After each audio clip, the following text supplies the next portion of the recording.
All right, you guys, welcome to the last segment of the Behind the Mix free dive videos.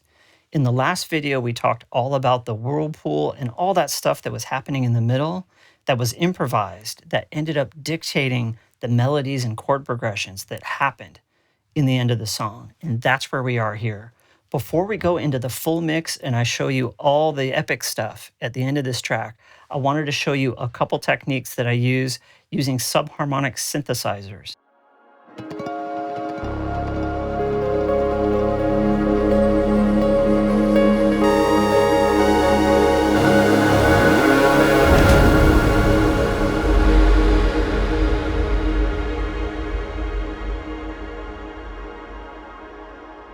Now, it's important when you hear the word synthesizer. In this case, it is just a pitch shifter. All of these parts are still played on electric guitar live through analog outboard recording, but I'm doing some stuff to add a lower sub-octave that makes it really huge, and it'll want to show you that. So let's check it out. All right, so in this session, you can see that I have still all of those separate elements that made up the pluck field, but in here we've got this red guy. At some point when I was improvising with the whirlpool already created, I played this progression of intervals that is ascending, but in a really interesting way, and it ended up being the foundation for the end of the song. So let me just play you that part first, and I want to show you some special processing that I used to achieve it.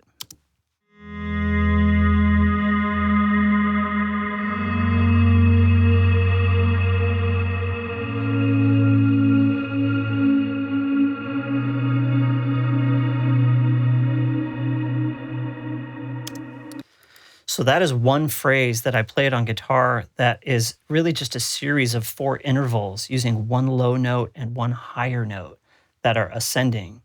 And I thought it was a really good pattern, and it felt good, and it was dark, mysterious, and kind of yearning. And it really helped me get this free dive kind of feel.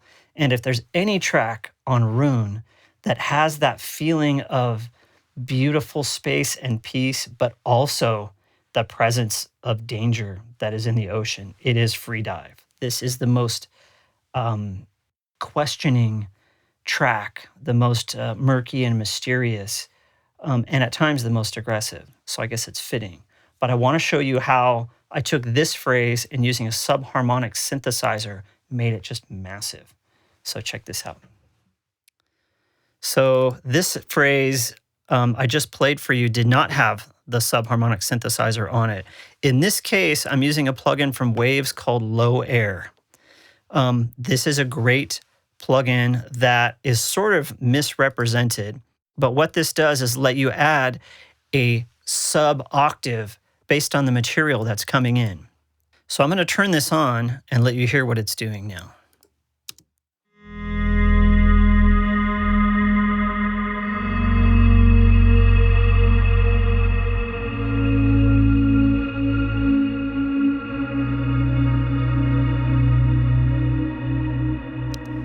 Just a massive sound. And if we zoom in here, you can see that I've got the range set to 63 hertz, which is a favorite frequency of mine, because I don't want to get any really high bass or muddy sounds out of it. This knob lets you choose how much of that sub-octave you're going to hear. Let me play it and mess with the controls while it's playing, and you'll hear it. Right now I've got it set to around 15. Here's with it set to 0. Or less than 0. But if I crank it up,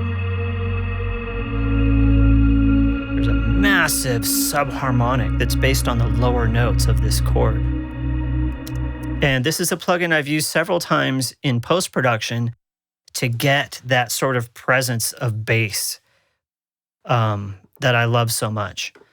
So if you guys get a chance to use it, Low Air is a great plugin. Just be careful of your frequency cutoff settings. Otherwise, you're going to be way up in higher registers, and you're just going to make a muddy mess. In addition to that, as you can hear, there is a ton of compression going on. And I don't know if this is the final version because it's sounding more compressed than the final tracks that made it. into the song, but let's check it out and see what levels of compression are really happening. And also, when you add a subharmonic synth to a part like this, the compressors are really going to squash down on it, and you're going to hear that. So you got to be careful. So let's see what else is on there. So the first thing that I've got going here is a console 1, and this is my first stage of compression. You can see that the compression is fairly aggressive at times, but this is what was necessary to really keep it under control. I've also got an EQ that's dipping out some low mid, and I'm adding a ton of gain on the output, 9 dB, because this was recorded fairly softly. Let's play it again. Also, because of the way the delays are set up on my pedal board, sometimes the stereo balance is a little off. So this was right heavy, so I ended up panning it to the left a little bit. And it's so cool that in console 1, you've got this dedicated volume and pan knob here at all times to really help you balance the sound without having to use the mouse and try to look at numbers. So the first thing is a console 1, and we went right out of that to the Pro Multiband, which is doing its typical job. In this case, we are demudding the track, which sounds, let me turn this bass down a little bit. This is what's going on after the console 1. This is centered at right around high 200s, almost 300 hertz. And this is really pushing down all that heavy buildup, but on the release of the chord, letting it all back in for a full warm sound, so I don't have to EQ that out of the sound. Because I like that frequency. We need that frequency, but we don't need it to be roaring up in our faces and pushing everything else out of the way. So using the FabFilter Pro MB multiband in this way is something I use all the time on parts that are low register like this. I do have another compressor. So we're going compressor, multiband compressor, compressor, and you can hear it. It's over compressed, but this is what's happening. Also from FabFilter is the Pro C2, which is really just taking the edge off of it and trying to make it sound even. Check this out.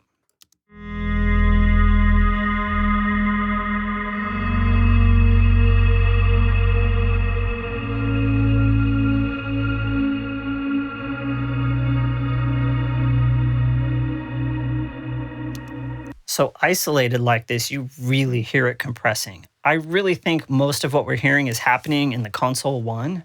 A little bit is happening in the C2. And I believe before I exported this as a processed mix of just this phrase, I probably lightened up on the compression a little bit.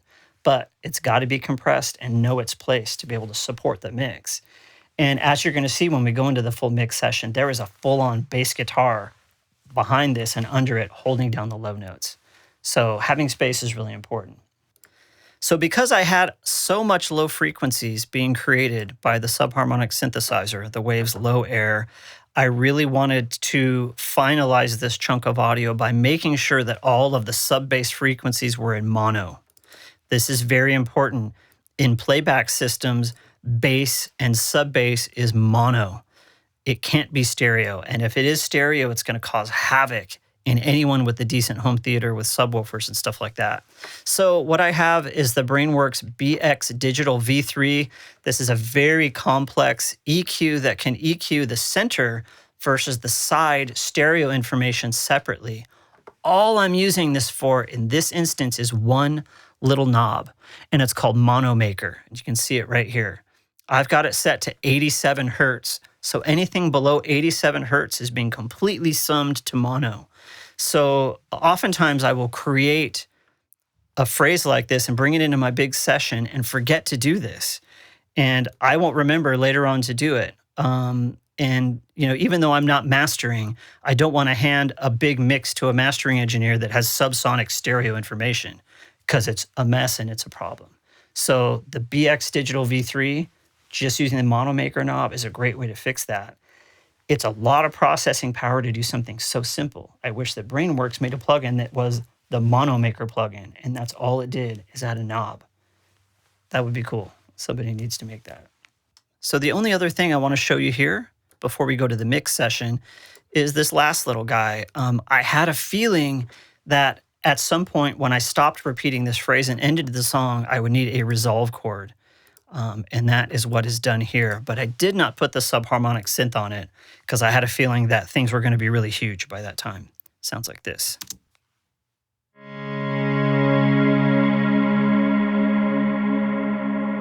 So that's our root resolve chord. And coming out of this big progression, it sort of just flows right out of it.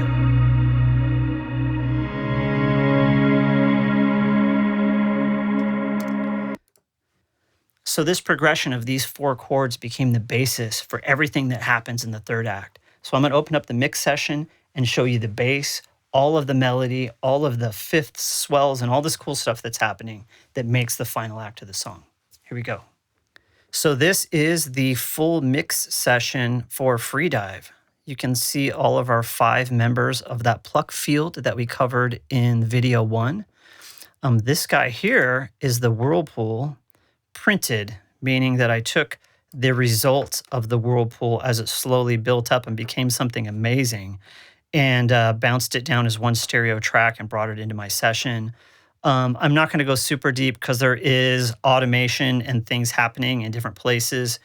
And we'll talk about that in a minute, but I'm not going to show you everything, but what was important to the music and the emotion of what we're trying to say. And some really cool stuff are these little yellow guys, which are dives. And what I'm doing is I'm plucking an open harmonic, of which there are many on a guitar. And my guitars are tuned to E flat, which works perfect for this song. And using the volume pedal, I will pluck this harmonic, which is acting like I'm almost using my guitar as a sine wave generator, because I'm plucking the harmonic with the volume pedal all the way down and swelling it in. And because I'm using a locking tremolo system, I can bend the notes so far down that the strings go slack. So what I'm doing is plucking notes, fading them in and dropping them. And these are my wails to the best of my ability. So let me just solo these and play a couple for you, but you will hear them later on in the track.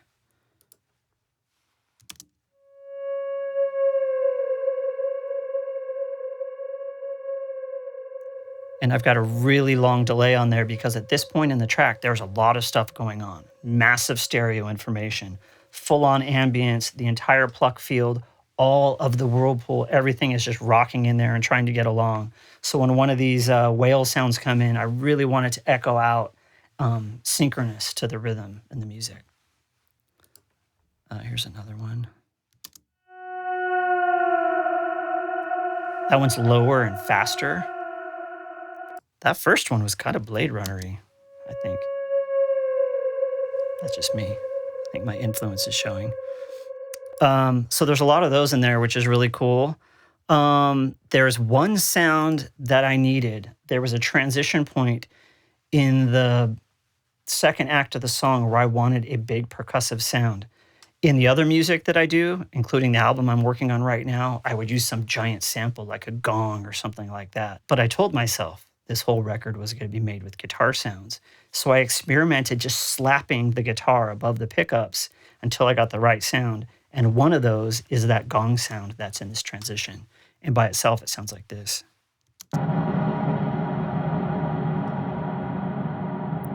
So I'm just smacking the bridge of the guitar through a massive reverb. And I tried 7 or 8 of these to find one that had the right tone. But in the mix, it's just really cool.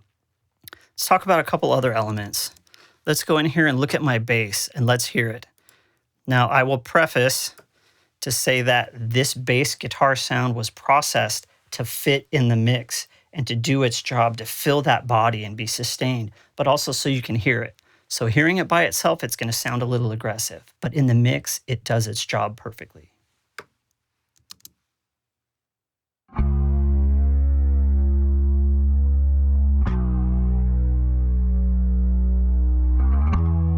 And this was just my bass plugged directly into my my DI. Since we're talking about the bass real quick, let's just see what I've got on there. Oh my gosh, a ton of stuff. I've got a console 1, a devil lock, a Q3, a chorus, sort of. We'll get to that in a second. I'm gonna have to make room for these. I didn't know we had so much stuff going on. Okay, I'll try to make this brief, but let's talk about what's going on with the bass. I'm gonna solo it and turn the other stuff off. And let's see what we can do here. All right, so here's my bass, and here is the chain of events. Okay, console 1 on the bass is right here. And I'm just rolling off the highs and giving it some compression. Not really aggressive, actually, very mild. And I'm giving it some drive character, which for this bass, this is really what it needed. The console 1, when you get to level 6 or higher, really introduces some beautiful, even ordered harmonic distortion that I love. So then we go out of that into, let's get some more bass going. We go out of that into the Devil Lock. Now this is an actual distortion grungifier. And this one, they originally released the Devil Lock Junior, which was a free one, but this one gives you all these great controls. You see, I've got the mix at 5. If I had it at full on, it's just like all distortion, super grungy distortion. But this really lets the bass sit in the mix and be heard without having to turn it up and adding a bunch of sub-bassy information to it. I also have the darkness cranked way up, otherwise it would have been a buzzy sound. So Devil Lock is super cool. Then we go out of that to a emulation of the Roland Dimension D Studio Chorus. Let me just stop it right there. The Dimension D is an emulation by Universalaudio of the original Dimension D chorus rack unit from Roland. And this was made in the 80s, big, giant, heavy box that got really hot, and all it did was these 4 chorus modes. But it's a very classic unit. If you're in production, if you're doing music, look it up. Dimension D from Roland. Made by Universalaudio without the noise, which is really cool. So let's hear it with that on and off.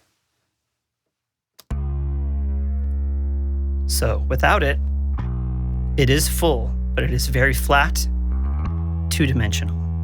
I turn this on. I get sort of that doubled, chorused, present sound that makes it almost sound like 2 or 3 bass players were playing. And I love that sound. We go out of that to a multiband because this bass is a little out of control. So let me show you that real quick.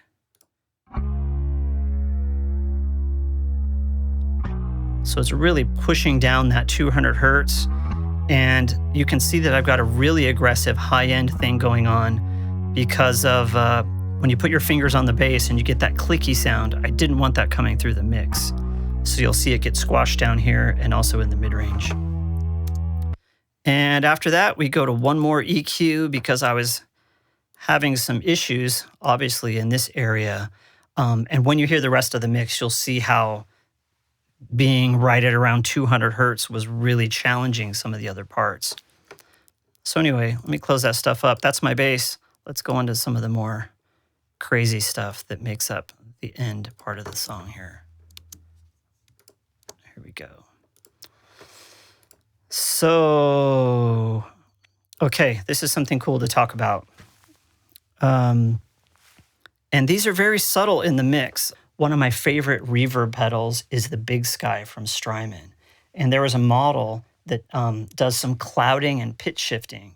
And I have a setting where it's playing a 5th lower than the notes I play. And when it's mixed just right, with the modulation just right, and the low end tweaked out of it, it is really magical. So I'm going to play you some riffs that are buried deep in the mix that you might not have ever really realized were there, but this is what they sound like alone.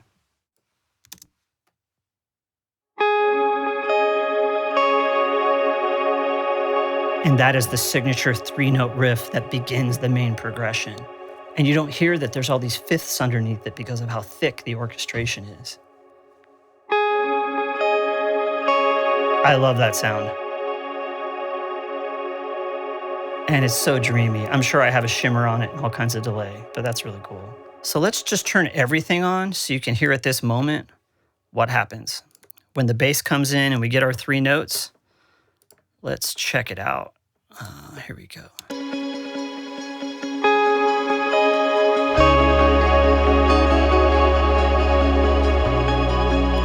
We've got our bass. We've got the entire pluck field going. The whirlpool is turned off for now because I want you to hear what's going on. And also my little ascending 4-note riff. If you remember from the last video, video 2, I showed you where I had improvised all these little riffs, and some of them I got to keep and some of them just didn't work. This is one of the ones that I got to keep that is very forward in the mix. And it's just a little muted ascending 4-note riff that gets to come to the surface when the bass finally enters. So let's check that out.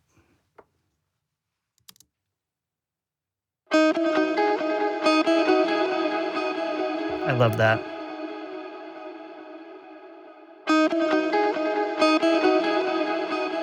It's just a fantastic modulated delay that echoes out when that happens. And I love what it sounds like when you get to hear it by itself. Because in the song, it really feels like it belongs. But there's a lot going on that you might not pay attention to when you listen to it from an emotional point of view. So there's a break that happens right after the first chord progression that comes in on the bass and these ascending muted guitars. And right after that break comes my favorite instrument or my favorite type of processing in the track. And I'm going to play it for you with the whirlpool on.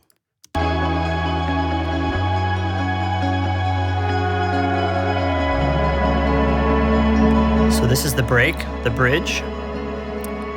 And then we come to a series of these big slammed chords where I'm slamming on the guitar and the bass right here.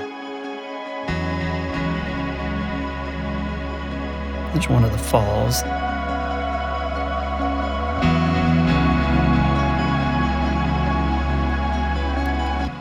And this is a chance for me to really stop making music in the song. We just had this big progression.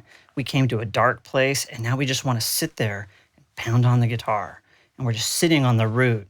And I'm actually slapping the entire open fretboard with my hand to try to get an aggressive sound. And I had to do a lot of takes because you slap it the wrong place or slap it too hard, it makes a bunch of noise. I'm trying to get the sound of all the strings being struck without strumming them or plucking them. So it's more of an attack. And I'm going to solo that part right now so you can hear it. I love this sound. It sounds like this.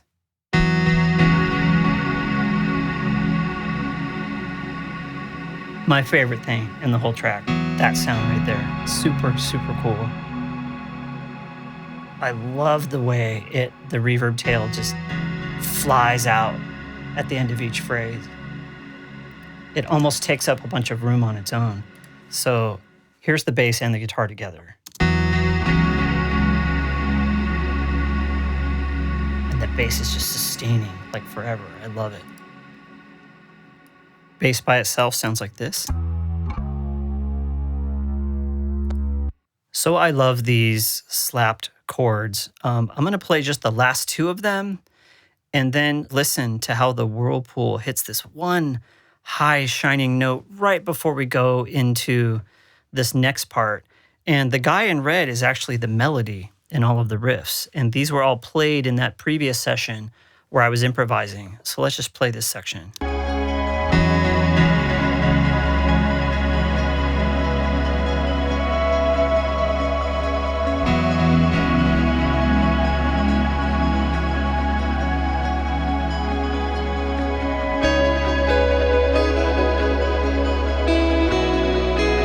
So now we've got the main melody, the bass, the ascending muted riff, all playing together.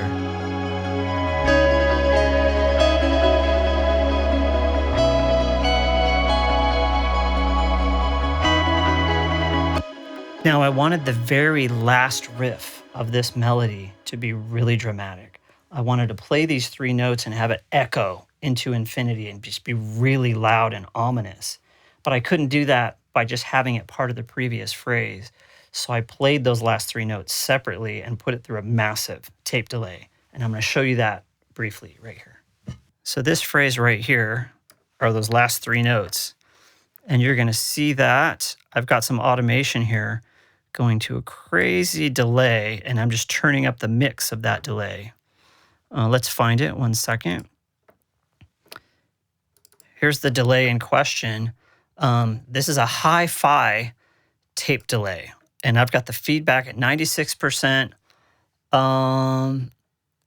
And I've got a bunch of modulation going on it, and then I'm going to ramp it in and let it get super loud. So you can watch both this automation and also the mix knob up here. Check this out.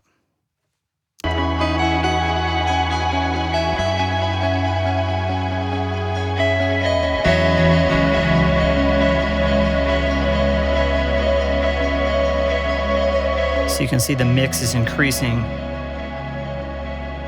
because I wanted it to sound like it was just swirling all around you. That brings me to something else that I just love. When I played those 3 notes through that 5th reverb, at the same time I was improvising those, I played some volume pedal swells, and it's a sound that I sort of discovered that I love, that I want to try to recapture and explore later on and in some of the stuff I'm doing right now. But I want to isolate one of those moments for you, because every time I hear it, I wish I could hear it by itself. So check this out. Of course, the delay is still going, but we like that.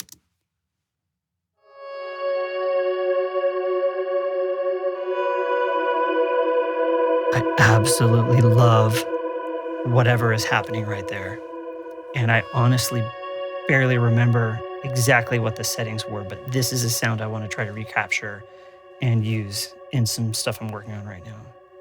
In video 2, I showed you when I was improvising and I played the phrase that became the bridge of the song, and I played it through this really slapped, sort of ducked, delayed reverb thing, but I ended up recreating it here.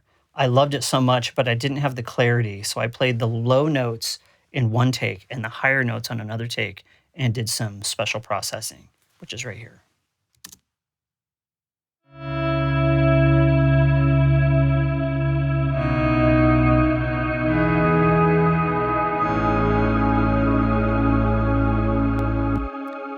I don't want to keep saying the same thing, but to me, this is almost my other favorite thing in the song. I absolutely love the way this turned out, playing the low notes and the high notes separately, and how lonely and warm they are, and the exact settings I had on my pedals when I recorded it, and how it ended up in the track is just beautiful. So let me just play the low note by itself and then the high notes, and maybe we can get a feel for how this was created.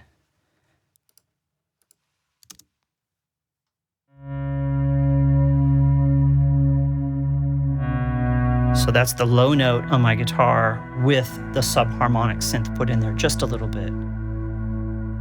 And then it does it one more time.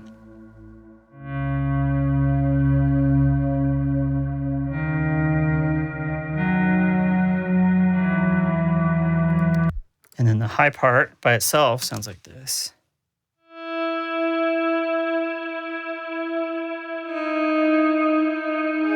And to me, being a guy that's been playing guitar like this for years and years and making ambient records, when I hear these 2 isolated tracks, they don't sound super special to me. You know, honestly, it's a cool sound. I like it. But when they get together, there's something happening. Because they were played separately, they almost act more like a string section and less like a guy playing guitar. I can't explain it. It's my new favorite part of the song, my second favorite part of the song.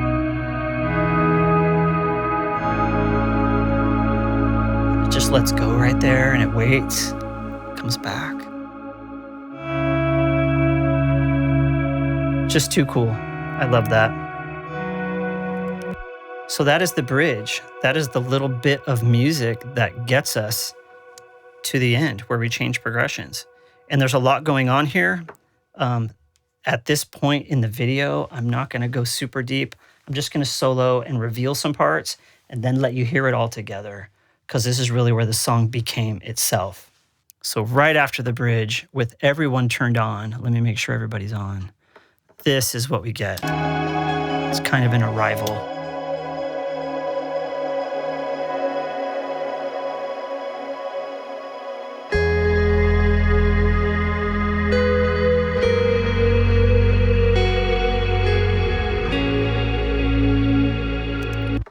why is this transition so cool?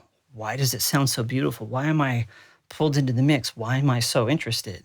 It's because the entire pluck field and the whirlpool that you've been listening to for 5 minutes has left. It's gone. And you've been so used to it. We've all been used to that groove and that sound that's going on, and it fades away and it's released, and you lean into the speakers like, is this the end of the song? What's happening? And then this piece enters. And I think it was really important because originally I had it all still playing through, and it just didn't sound right at all. It was time to let it go. So I'll play it one more time, and you can see things drop out and fade out before this other part starts, right out of the bridge. Up here, see these guys all release? This guy, it's almost like we're done. A lot of space. And then I let the riff play one time through, and I start fading in all of the elements of the pluck field. And the whirlpool slowly starts coming back in.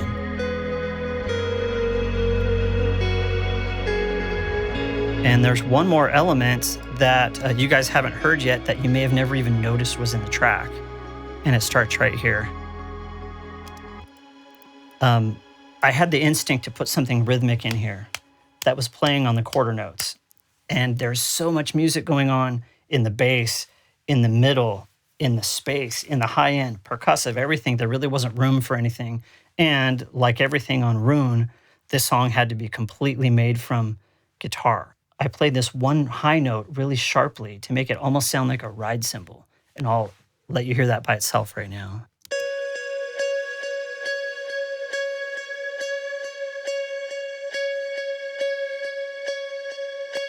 So I wanted to feel like we were picking up and building to the end, because the chord progression is repeating and not changing, but I'm adding on layers to make it exciting and driving. So I'll play that part when it comes in.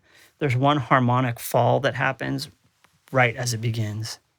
It's this red guy right here.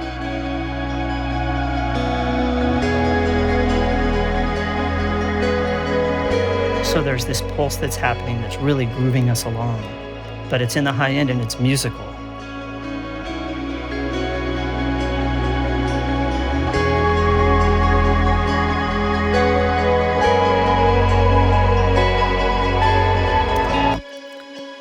So once I had established this riff and this melody that it was going to repeat to the end, I kept hearing this harmony in my head that was going to play above it. So I had to record it, and I'm going to let you hear just the melody with that harmony together by themselves. So this red guy here is that high harmony that I played to the main melody, and by itself it sounds like this.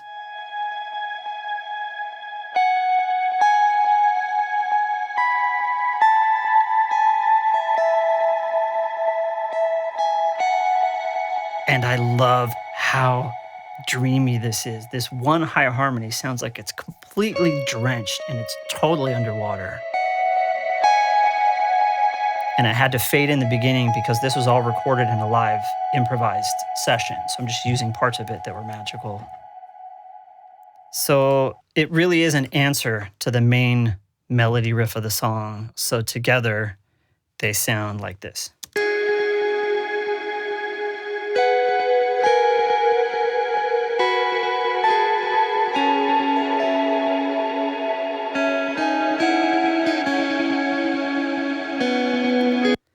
And the delays of both of those parts are playing on these fast quarter notes.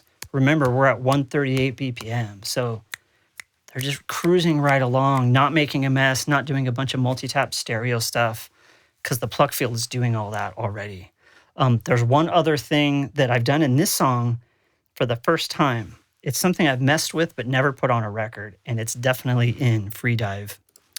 And it's this kind of really high notes with a ton of tremolo arm wiggling on it, which is a sound I first heard on Andy Summers' Mysterious Barricades album, which was like 86, 87. And I've never done it before, but I did it in here and I love it. And there's actually a space in the song because once I did this part, I loved it so much. I wanted to let the melody and all of the other stuff that was taking up the center channel take a break. So I'll play the whole song right after one of the melody riffs, and you'll hear where this wiggle part just sort of shines for a minute before ducking back into the mix. So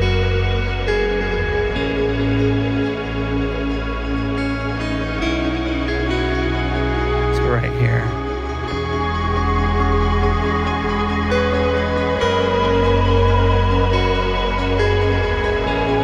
So it's playing over a repeat of the melody, so it's something new for us.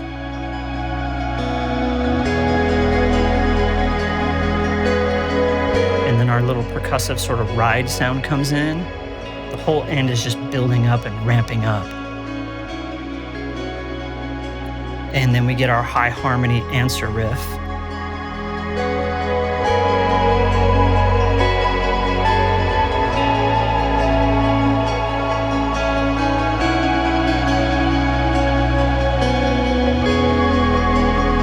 And now we are in the complete fullness of the track, where it sounds sort of celebratory and heroic and majestic. You know, we're diving, we're swimming under the ocean, we're not afraid. We know that it's a dangerous place, but it's a beautiful place. It's kind of anthemic right here, and I love that we went from such a mysterious vibe to this kind of chord progression and this kind of feeling. I just love the way the song turned out. And here's our 3-note riff again. Settle in. And I have one last improvised riff that I played in that 5th reverb that's just sort of slowly and very relaxed ascends up right here.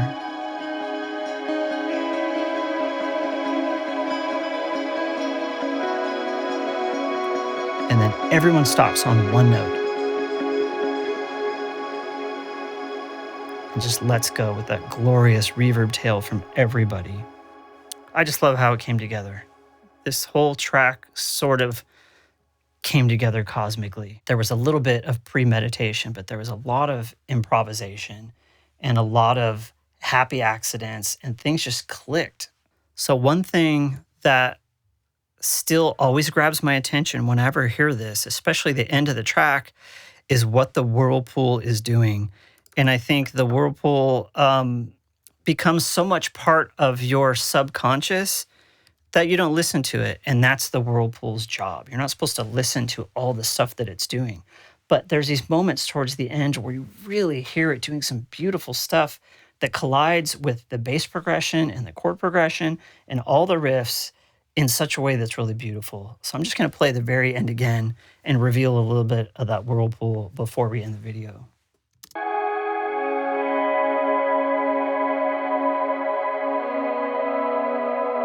So all of this magical crossing over of these string-like notes and sine waves underwater are playing their whole little symphony with the pluck field behind all of the bass and the chord progressions and the melody.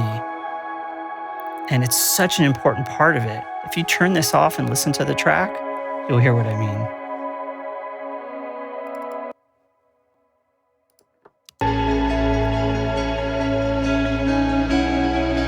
So we have the pluck field, we have the bass, we have our melody, we have our high wiggles, we have the high answer harmony to the riff, but no whirlpool.